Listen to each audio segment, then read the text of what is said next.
Welcome to the Health Coach Nation podcast. My name is Hailey Rowe, and I'm a sales and marketing coach and LinkedIn lead generation service provider. I work with health, life, and mindset coaches and online service-based business owners to help them get more sales, shift their time to the client-generating activities instead of just the busy work, and overcome that social media overwhelm. Let's get into the show. If you've been working at your coaching business for a while, you might have found out by now that it's not as easy as you thought to get clients. If that is you, I want to invite you to check out my free workshop sharing how to go from crickets to clients, creating a freebie funnel formula. So in the series, I share with you how to make a freebie that people actually want, that they actually opt into, so that you can grow your email list, so that you always have an audience to share your offers with. And you always have an audience where they are being nurtured by you, they're moving through the sales cycle, and you're not stuck every time you have a launch feeling like you have zero eyeballs on your content. So if that has been you, if you've been stuck in that and you know you need a bigger audience, you know you need to nurture your audience, go to haileyrowe.com/live event, all one word, to get the free series and get started. Hey there, if you are somebody who maybe knows that you have a niche or a type of problem or dream outcome you want to help people solve, but you're feeling stuck when it comes to how do I find my ideal clients, whether it's online or locally, you're feeling like you are posting and kind of hoping that people see it, but you're not really getting a lot of reach, you're not really growing your audience, you're not really connecting with people who would probably be interested in your coaching. One thing that I do in the Coach Inner Circle with my clients is we create what I call a leads finder list.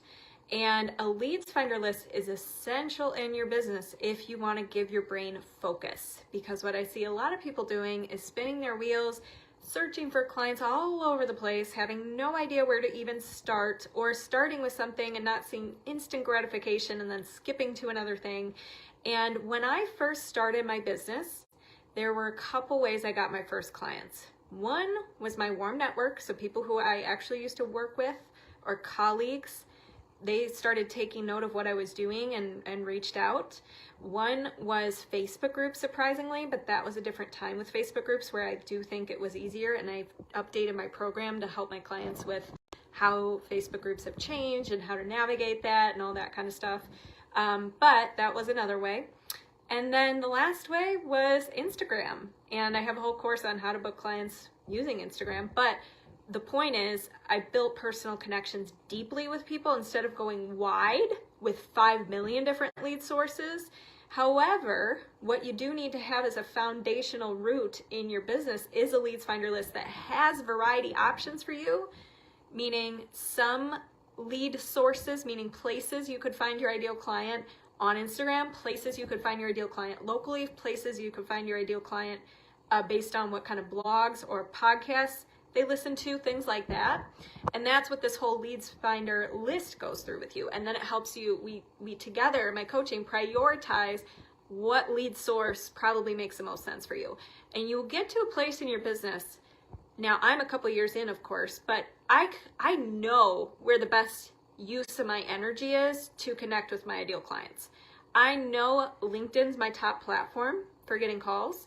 I know what certification programs my clients come from. I could probably look at somebody's profile on a social media platform and, be like, oh, this is my ideal client, or it's not.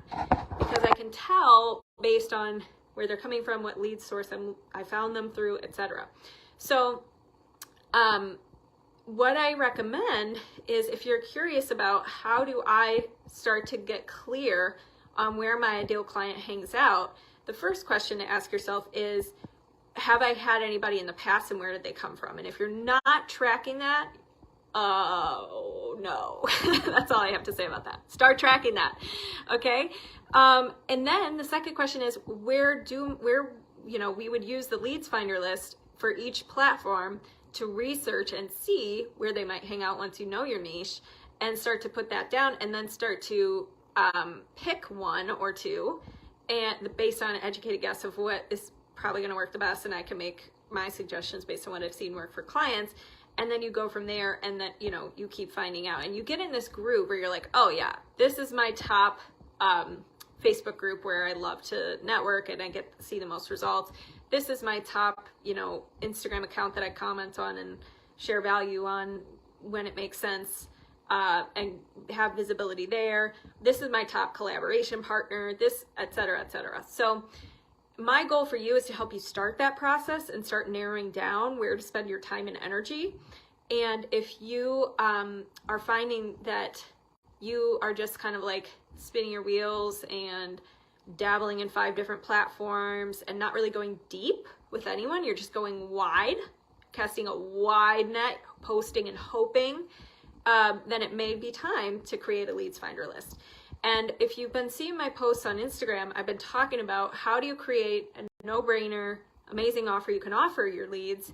And then we're going to also be talking about in my Fall Coach Inner Circle, how do you go find those leads? Where should you look for those leads?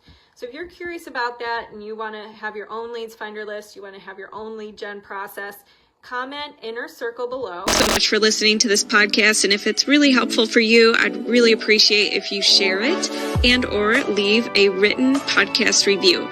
This tells the podcast sites that our show is useful and it will be promoted to more people that way.